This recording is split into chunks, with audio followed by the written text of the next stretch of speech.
Hi everyone, Alex here. Just looking for some sites in Logan, and as per usual, I thought I would share my screen and just take you through exactly what I'm doing.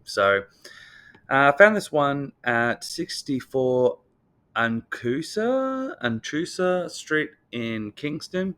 Kingston's, you know, probably doesn't have the greatest name, but it's pretty well located. Right near the Logan Motorway, near the M1, relatively close to everything. It's pretty close to the Brisbane border. So I always look at those suburbs because I can just see that there's definitely going to be potential. Um, a lot of the sites there also are subdividable. So instead of trying to find a needle in a haystack, usually most of them can be developed. So I found this one. Let's have a look. To be honest, I haven't had any more of a look than just what you're looking at right now. So it looks like a pretty narrow site. Being that it is 900 square meters, 950, you could cut off the back of it. It looks like the house is pretty much sitting bang in the middle. It looks like a pretty heavy brick house, so probably not really going to make sense. It does have a little bit of flooding too, and it's fairly flat. So once you knock down the house, try to do a battle axe lot, do all your services, deal with the stormwater getting it back out to the curb. It's probably just not going to make sense anymore. So we'll skip on that one. Flagstone, they're all in the priority development area, so we just don't even bother.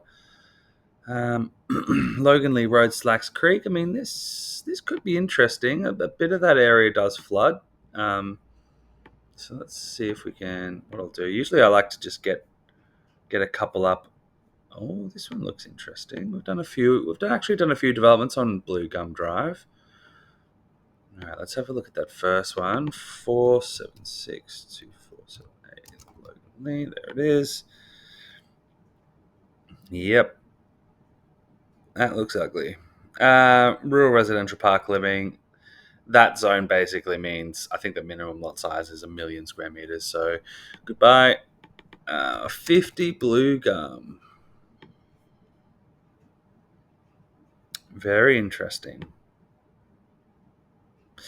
Moderate flood planning risk. Okay, it's pretty close to being outside of that area. Does, just looking at the flooding, probably slope towards the back, but the contours are pretty much flat. I mean, there's 13 there, there's 12 there, and that's 11 all the way back there. So you pretty much have a flat site. Probably drops 1 meter maybe from the front to the back, if that. The flooding's definitely a concern. So what I like to do is go over to the flood mapping, which is up here. Now, the flooding in Logan is a tricky one.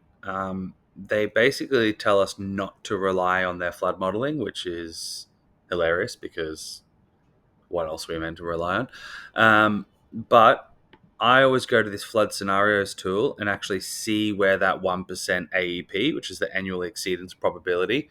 So that's what they used to call the Q100, 1% chance of it flooding every year, or 1 year every 100 years it might flood.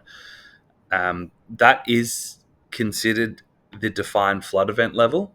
So if we zoom out and wait for it to load, then this map will actually show us where those flood levels, where that 1% AEP is.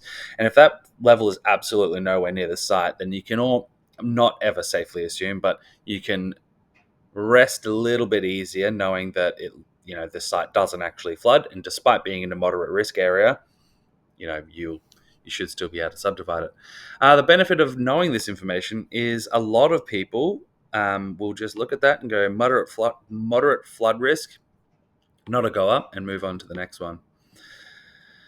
Unfortunately, this mapping is unbelievably slow. Hey, there we go. All right, so the 1% chance is actually all the way back there. So it's only slightly affected by the 1 in 200 years and then the 1 in 500 years. So that is not considered a flood event that is considered, I suppose, in the development of a site. So this actually looks like a pretty good site. Now let's have a look. I know that, say, 1,800 square meters, if we get a calculator out, in that zone, So we'll have 1854. The front lot's going to be 400 square meters.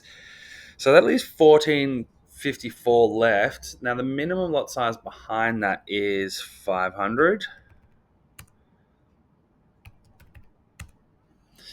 Yeah, so this would be ever so close to being able to do 1 into 4, but we're just going to be short because those rear lots, you can't include the access easement or handle as part of the lot size. The benefit, though, what you could do, you could have a 400 square meter front lot, a 500 square meter middle lot, and that leaves you over 700 square meters for the absolute rear lot, which then means you could put a dual occupancy on there. So as much as you can only get 3 lots, you could actually get 4 titles. And on those front 2 lots, if you made them slightly bigger, you could also achieve a rentable granny flat on them. So really, you could turn this 1 into 3 lot subdivision into kind of 6 rentable dwellings, which is pretty good. So I think I'll include this one this week. Can't argue with 6 lots out of 1.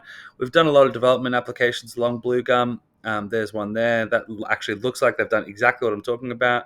Looks like there's a house at the front, duplex in the middle, and one house at the back.